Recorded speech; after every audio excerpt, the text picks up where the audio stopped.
Então, tudo bem, pessoal?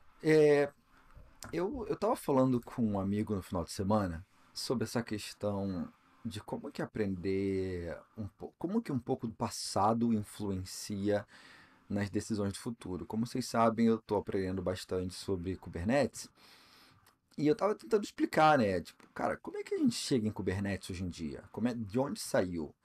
E aí como eu sou bem prolixo, eu comecei a contar, olha, a gente vem lembra lá de uma máquina, de um LAMP?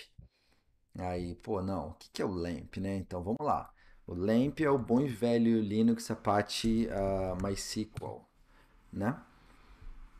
E Postgre, Ih, Jesus Cristo. Linux Apache MySQL e PHP, né?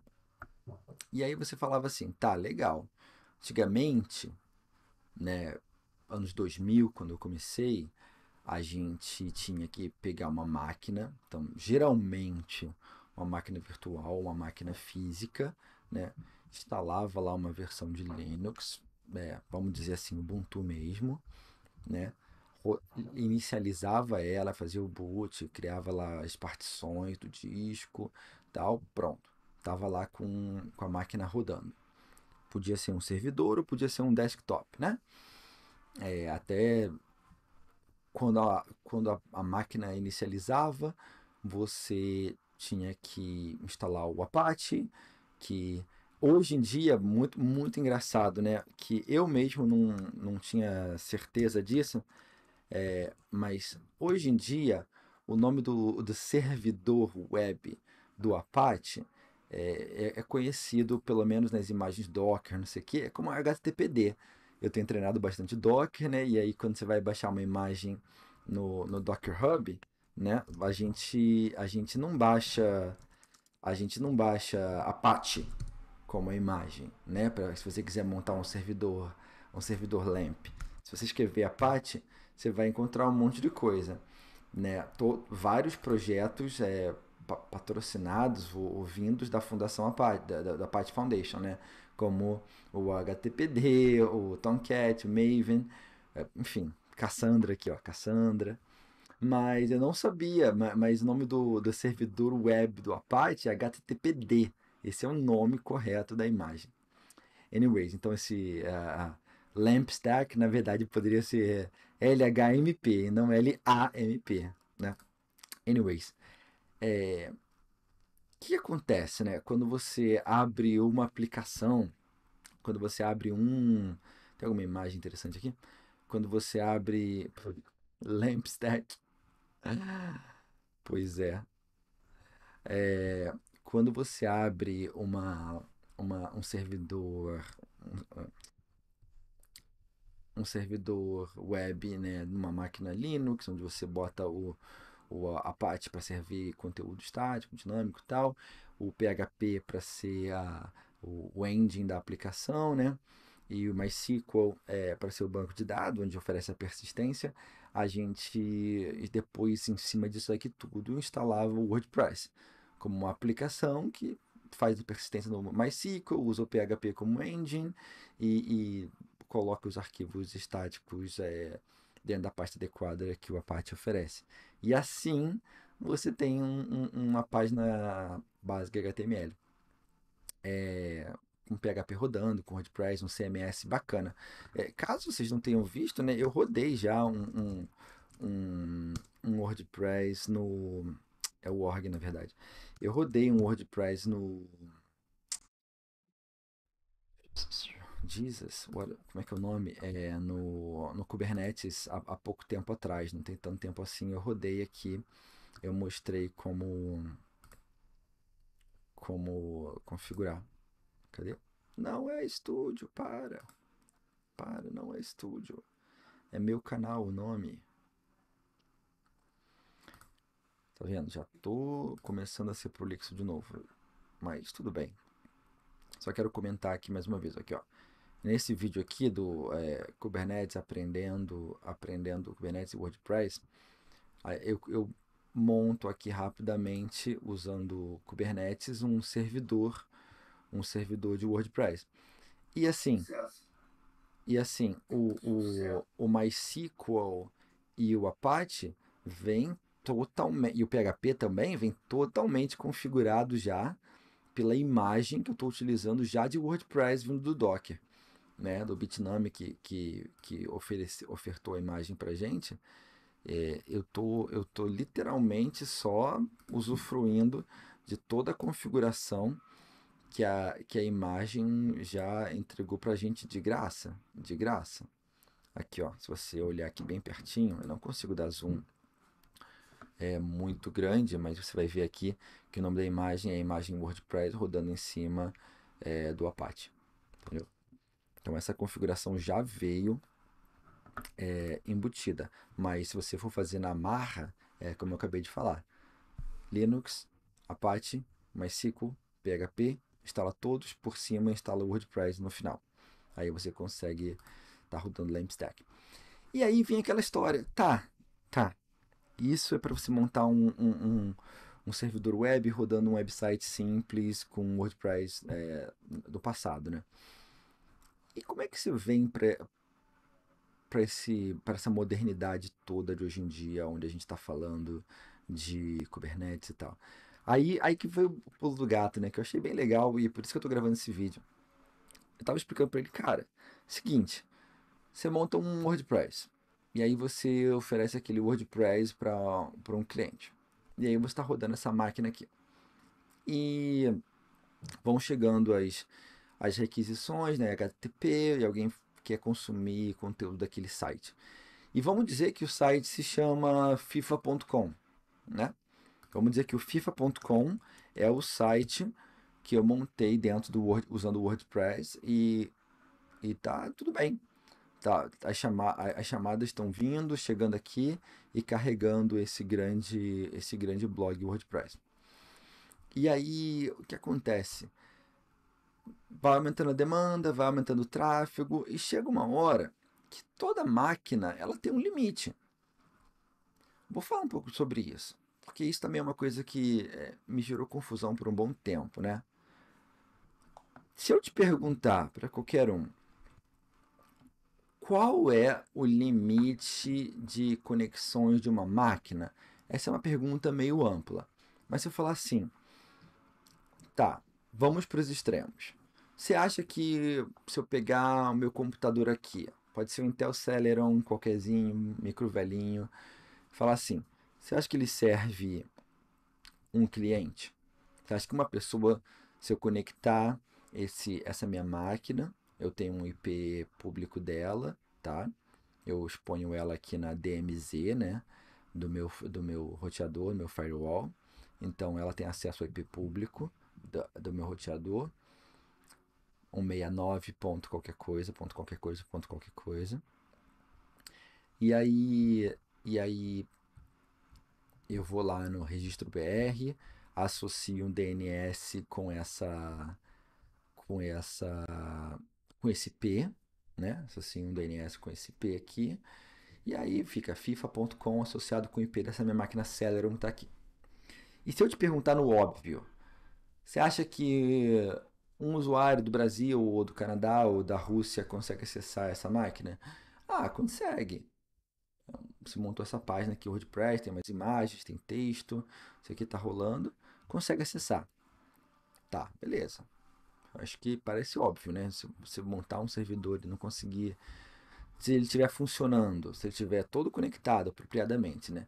E você não conseguir servir para um cliente, deu alguma coisa errada na lógica da tua implementação, né? E aí você fala, tá. Agora se eu falar assim, esse mesmo servidor, ele consegue servir todos os habitantes da Terra tentando consumir o blog da FIFA, o site da FIFA ao mesmo tempo? Você vai falar, provavelmente, se você tiver um mínimo de lógica, você vai falar, não, não tem como. Não tem como.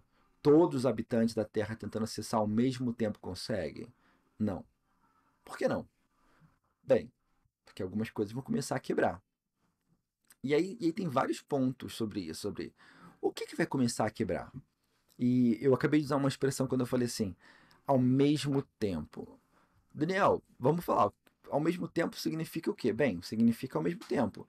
Todo mundo espera dar 3 e 13 da tarde e quando der 3h14, todo mundo escreve lá o URL no browser, né? E quando é 3h14, todo mundo aperta Enter. Chega 1 bilhão de conexões ao mesmo tempo.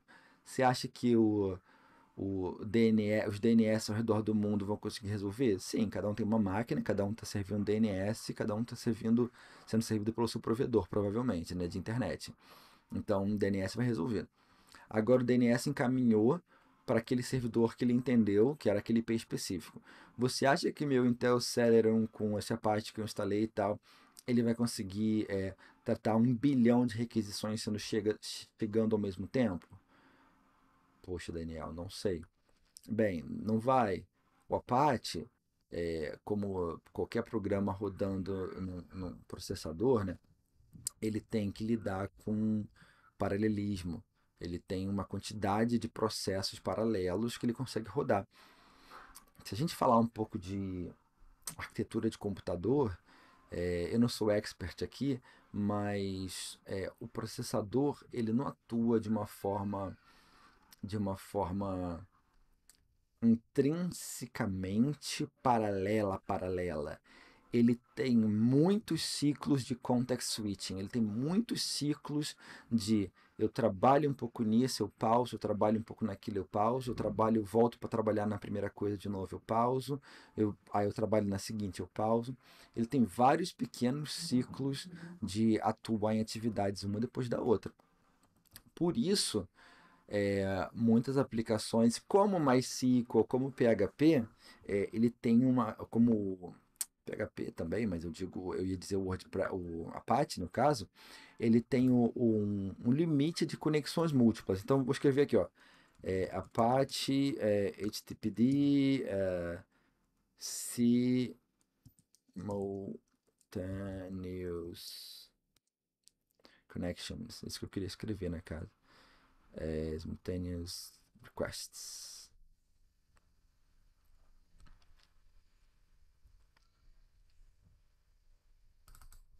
Connections.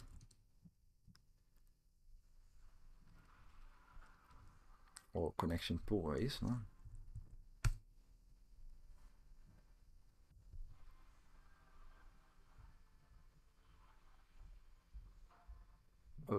Caralho. Deixa eu fazer outra coisa então. Deixa eu fazer outra pergunta. Max client.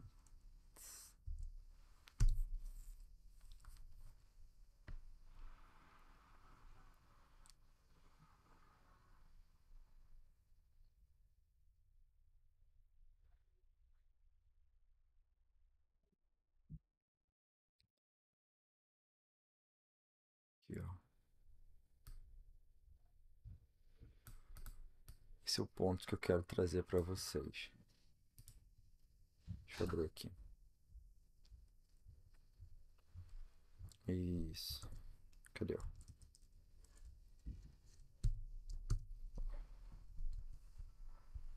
Ah, tava mais fácil ver lá. Tava mais fácil ver aqui.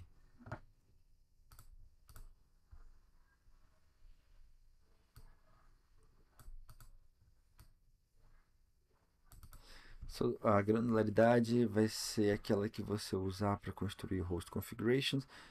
Se você usar um DNS para acessar o serviço, você vai ter exatamente o default max connections per host, número de conexões.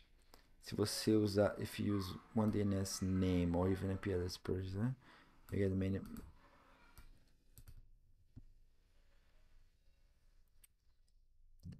Tá, eu não tô ligado aqui no exatamente no que está escrito para te falar a verdade, mas assim, tem um limite, tem um limite de conexões que, que a gente consegue fazer. É isso, esse é o ponto que eu estou querendo dizer. Por exemplo, aqui no Max Request Workers, provavelmente um desses exemplos, né? Você fala assim, olha, eu consigo abrir aqui, ó, for non-threaded servers, migrate related maximum number of child process to be launched. 256. Pronto. Pronto. Então, assim, 256 é a quantidade de workers dentro da sua máquina, né, do meu Intel Celeron aqui que está rodando o Apache, que consegue lidar com o cliente. E aí aqui tem um comentário dizendo, tá, 256 workers. Cada worker precisa de uma quantidade X de memória para trabalhar, dependendo do teu site, da tua aplicação, não sei o quê. Se for uma aplicação da FIFA, vamos supor, média, que não é um blog de uma página, ele, vamos dizer, gasta 1 mega para servir cada cliente. Então, se eu tiver 256 como um limite, um valor aqui de request workers, então é isso, é 256 megabytes. 1 megabyte para cada cliente está sendo servido e 256. Ou seja, qualquer máquina tem 256 megas de RAM. Agora, vamos dizer que cada worker precisa de 100 megas para estar trabalhando. Porque não tem a ver necessariamente com o tamanho, mas tem a ver com o conteúdo que está sendo encaminhado no pipeline. Vamos dizer que tem um tanto de vídeo, tem um tanto de conteúdo estático, tem um tanto de conteúdo dinâmico. Ele precisa de 100 megabytes por instância, ou 200 megabytes por instância. Bem, 200 megabytes por 256, eu não vou fazer a conta de cabeça, mas dá uma quantidade significativa de gigabytes. Né? E não é mais trivial quanto era 256 antes megabytes, né? Então, o que acontece? O que acontece com isso? Aquele teu Intel Celeron que estava funcionando, tudo isso para dizer que aquele teu Intel Celeron, aquele teu micro velho, que estava funcionando, rodando aquele sitezinho da FIFA, ele conseguiu atender uma quantidade básica de clientes, né? Então, nesse caso aqui, 256 é um número super alto. Não vai dar para a tua maquinazinha atender 256. Então, vamos dizer que você quer atender 20 conexões simultâneas sendo tratadas pelo teu servidor. Teu servidor vai estar lá, usando memória má toda, usando seu CPU provavelmente de uma forma também razoável, e pá, pá, pá. Aí você fala, tá, Daniel, tá bombando a FIFA, tá começando a Copa. Todo mundo tá querendo acessar para ver o resultado do jogo de Portugal e que fez 1-0 ó, na Suíça. Então a primeira pergunta é, tá, o que a gente faz? Bem, aumenta a memória. Teu servidor fraquinho só tinha tanto de memória, aumenta a memória. Aí você vai lá, tirou o pente de 4 GB, botou um pente de 2 pentes de 8 GB, virou 16 GB. Em vez de ser. Lembrando, aqui tinha um padrão 256, mas você realmente só podia atuar com 20. Aí você agora pode atuar com 100. Aí você está com 100 conexões paralelas. Aí você fala, cara, continua crescendo. Todo mundo ainda tá acessando, tal, continua tendo mais demanda. Aí você fala, o que vai fazer agora? Ah, vou aumentar mais memória. Tá, não dá pra botar mais memória nesse hardware aqui. Vamos pegar então e vamos ter que fazer o quê? Tem que pegar duas máquinas. Tem que de alguma forma dividir esse tráfego aí para que duas máquinas, cada uma atue com o máximo de memória, cada uma atue com um pedaço do tráfego. E aí você vai tocando tráfego, tráfego, tráfego. E aí entra a gente chama de um load balancer, né? O load balancer ele entra na frente e ele vai dizendo: você vai para cá, você vai para lá, você vai para essa máquina, você vai para essa máquina. Opa, essa máquina está congestionada, então vai para essa, vai para essa, vai para essa. Ele vai fazendo esse fluxo, né? Até a hora que você fala, cara, agora eu tenho 3 máquinas atrás do load balancer. Agora eu tenho 10 máquinas atrás do load balancer, porque em períodos de pico eu sou o Cineplex e eu tô rodando a pré-estreia do Homem-Aranha, Far From Home, ou No Way Home, ou whatever. E aí eu preciso atuar com uma demanda bem mais alta. O que você faz? Você tem um pool de máquinas, né? Uma quantidade enorme de máquinas físicas, aqueles Intel Celeron com 4 gigabytes ou 16 gigabytes de memória ali no teu closet, né? E sempre foi assim, né? Por um bom tempo foi assim, máquinas físicas. Depois entrou o advento da virtualização, onde a gente cria máquinas virtuais. Eu vou pular um pouco as máquinas virtuais só para dizer o seguinte: elas existiram, elas foram algo bem interessante, mas elas consumiam bastante por elas terem seu próprio sistema operacional, sua própria infraestrutura toda, cada máquina virtual por si só, elas são pesadas. Então, assim, eu estou rodando aqui um micro com 32 gigas agora, eu consigo rodar umas 3 máquinas virtuais com Windows e Linux, mas eu não consigo rodar 10 máquinas virtuais nesse micro aqui, porque cada uma tem a sua demanda e o seu consumo de memória independente. E depois do advento das máquinas virtuais, né, que, enfim, só de curiosidade eu posso botar aqui como VirtualBox, né, VirtualBox. Tá aqui o melhor exemplo de VirtualBox da Oracle que eu conheço, é esse daqui. Aí veio o conceito de containers, onde o container ele não tem todo o peso da máquina virtual, ou seja, você consegue rodar uma aplicação ou aplicações sem ter todo o sistema operacional embutido. Pelo contrário, você compartilha o kernel do Linux é, com os containers e aí você consegue, por uma fração do tamanho de uma máquina virtual, rodar um container em cima daquele kernel compartilhado. Então, assim, na minha máquina, eu sei que eu vou falar números aleatórios, né? Mas na minha máquina, no meu computador, onde eu só podia rodar 4 máquinas virtuais no máximo, agora eu consigo rodar 50 containers, entendeu? Então o número explode em termos de potencialidade. O que acontece com essa explosão? Acontece que você começa a ter um novo paradigma, né? E aí começa a mudar um pouco o jeito que você trata as coisas. Você vai falando o seguinte, cara, eu tenho 50 containers, eu posso criar 50 containers de novo, o Apache, vamos voltar aqui. Aquilo que era máquina virtual, eu posso pegar originalmente e botar dentro de um container só. Então eu boto o Apache, o MySQL, o, o, o Linux é o sistema operacional que está embutido no container, então a gente não vai nem falar dele, e uma instância de um engine de PHP. Aí você tá lá. Agora você tem aquelas. Lembra que eu falei que a gente usava 10 máquinas aqui no meu closet, que cada máquina era um servidor web rodando o site da FIFA? Agora eu tenho 4 máquinas, cada uma rodando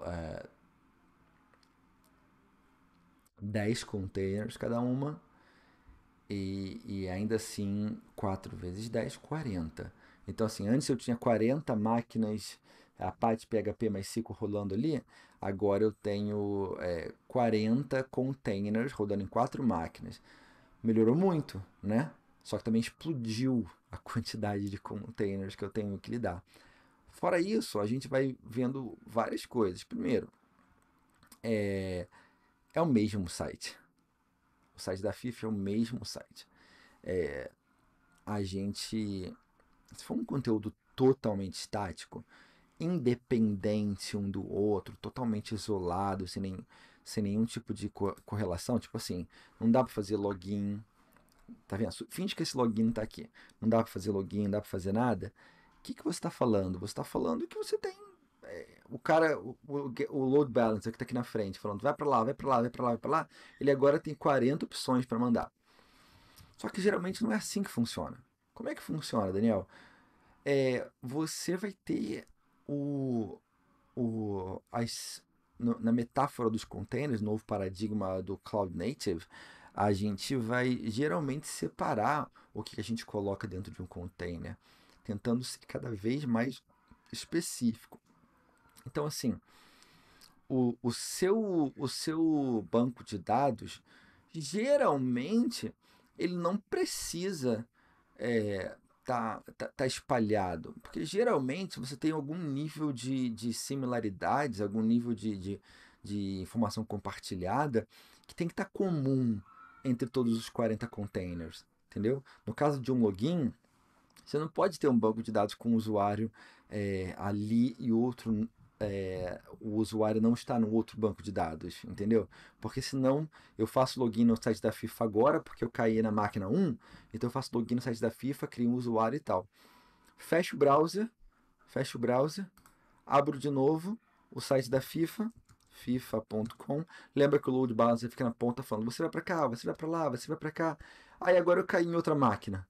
E aí eu não tô logado, e aí eles não sabem mais quem eu sou, tem que fazer outro registro. E qualquer coisa que eu tivesse isso aqui dentro, os meus jogos, o que eu salvei, sei lá o que, eu perdi porque ele está na outra máquina. Ou seja, sem consistência não pode. Então o que você faz? Você geralmente, dessas 40 máquinas, você tira o banco de dados de todas elas e bota no container número 41. É um container com o banco de dados e todas as 40 máquinas se conectam nesse container número 41. Esse container 41 ele oferece para todos os 40 containers o banco de dados que eles vão estar utilizando. Daniel, o banco de dados não está aguentando muita conexão ao mesmo tempo. Outro problema, não quero nem falar disso. É, mas você vai ter outros desafios, né? Sharding, banco de dados para leitura, banco de dados para escrita, caching, às vezes outra tecnologia de banco de dados completamente, né? Mas o que eu quero dizer? Tá, separou o MySQL dos containers. Aí, às vezes você está falando, cara, e a questão dos volumes estáticos, né? A questão dos arquivos HTML, não sei o quê. Beleza, cria um volume separado de cada um desses containers que tem os arquivos estáticos. Todos os 40 containers com Apache e o PHP consomem a pasta estática vindo desse container aqui compartilhado. O que eu estou querendo dizer? Eu estou começando a especializar um pouco os trabalhos nessa minha metáfora aqui de containers para dizer que vai ficando mais difícil gerenciar aquilo que era uma máquina, você teve que aumentar para duas máquinas físicas, aí depois você acabou indo para um conceito de containers, onde você quebra pequenos funcionalidades ou pequenos blocos de serviços para cada container, eles ficam mais especializados, só que ficam muitos. E assim, vamos dizer que você tem esses 40 containers, aí você botou um a um no ar ao longo do tempo. Porque você foi crescendo gradualmente, né? Você começou com um container, depois com dois, aí você criou mais um, você falou, o load balance está de boa, eles estão ficando um pouco lotados, esses três que existem, vou criar um quarto. Aí você cria um quarto, aí esse quarto começa, você configura ele, aí você começa a gerenciar ele. Aí vamos dizer que por alguma razão o load balance ele vai apontando, mas aí um hacker começou a zoar com um das tuas instâncias do FIFA, do teu site do FIFA. E aí derrubou o teu container de alguma forma, sabe? Quebrou, botou muito request para cima dele e ele deu um crash naquele teu container, naquele teu servidor PHP Apache. Aí você fala, e agora? Pô, Daniel tem que ir lá fazer um exec dentro daquele container, que antigamente seria um SSH, dentro daquela máquina. E aí você vai lá e, pô, reinicia o Apache, destrói ele, levanta de novo, não sei o quê. Agora, eu tenho 4 containers, né? Agora eu tenho 100 containers. Como é que você faz isso? Como é que você gerencia? Aí vem a questão do Kubernetes, entendeu? O Kubernetes vem e fala, olha, eu vou te ajudar a gerenciar os seus containers. Eu vou orquestrar para você o fluxo de containers. Você vai ter esses 100 containers, você vai declarar o que você quer. Eu quero que tenha 10 containers de MySQL com essa configuração, eu quero que tenha any given point in time, a qualquer hora a qualquer momento, eu quero que tenha 10 servidores web, Eu quero que tenha 5 MySQL, eu quero que tenha isso e aquilo, eu quero que tenha um load balancer fazendo tal coisa. E aí você vai especificando as funcionalidades que você gostaria de ter com essa linguagem declarativa do Kubernetes. E aí o Kubernetes ele fala, tá bom, eu gerencio isso daqui para você, eu boto eles no ar e eu mantenho eles ligados, ele ligado para você. E se um deles quebrar, eu restarto. Se um deles sei lá, tiver com um problema de imagem, eu vou lá e faço. Se você tiver que fazer um upgrade, né, alguma coisa, eu gerencio para você essa migração. Tipo, eu vou derrubando um container, levantando o outro. Aí quando esse daqui tiver levantado, eu derrubo o próximo. E aí eu levanto, derrubo, levanto. E vai fazendo a migração das versões do MySQL, do Apache, conforme você quiser, entendeu? Enfim, tudo isso, né?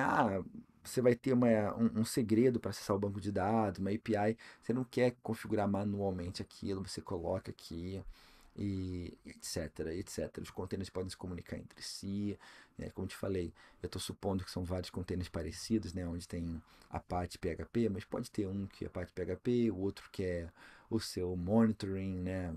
Algum tipo de análise do fluxo de dados, etc e tal. Então, assim, tem muitas funcionalidades do Kubernetes que servem para gerenciar a panaceia e os problemas que foram criados por esse mundo de virtualização. E no meu trabalho a gente usa o Helm, que é uma ferramenta para gerenciar o Kubernetes, para fazer o Kubernetes ficar um pouco mais palatável, porque o Kubernetes por si só ele trabalha com esses arquivos YAML, né? E onde você tem que descrever nos arquivos YAML todas as coisas que você não sei se eu vou conseguir achar um exemplo rápido aqui. Vamos ver se eu acho um arquivo rápido aqui.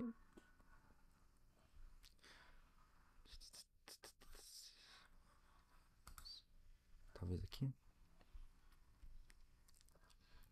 Isso aqui é um bom exemplo.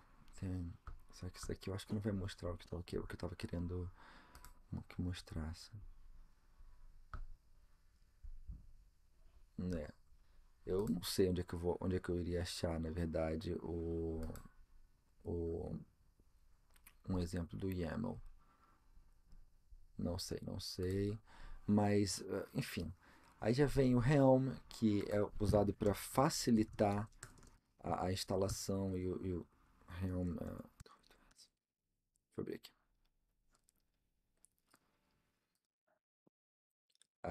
O gerenciamento das aplicações Kubernetes. Eita Jesus! Tem alguém que está fora do. E aí você pode instalar aplicativos. E aí, na verdade, tá vendo? Até talvez eu tenha me confundido um pouco agora, porque aí você já vê, já tô trazendo outras coisas. Mas quer ver? Estamos no introduction já? Estamos, né? Ah não, cadê? Manage packages em Kubernetes. Então, ó, você vê várias aplicações de Kubernetes que você pode instalar no Helm.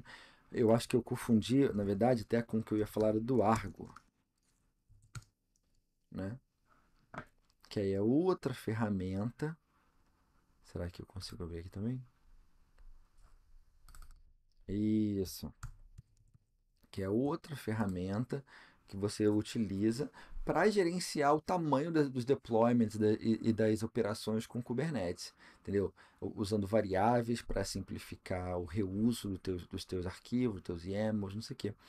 Então, assim, resumo da ópera do que eu tô querendo dizer é isso.